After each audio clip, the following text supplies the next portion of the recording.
This Windermere Real Estate / Whatcom Incorporated property video is presented by Brian Southwick. Birch Bay Village Royal Flush. Waterfront, Thunderbird Lake. 1 level 2,441 square feet.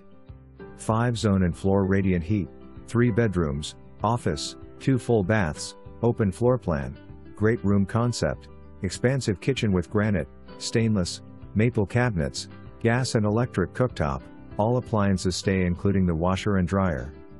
Dining area with built-in lighted hutch. Great room has access to the patio and its 40 by 15 plus / covered area. Nat gas fireplace with blower. Expansive master with sitting area, desk area, walk-in closet, ensuite with large tile shower and jetted tub. House heat recovery ventilation system. 660 square feet.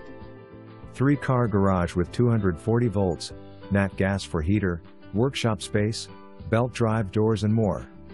See pic for more. Enjoy all amenities. For more information, review the details below.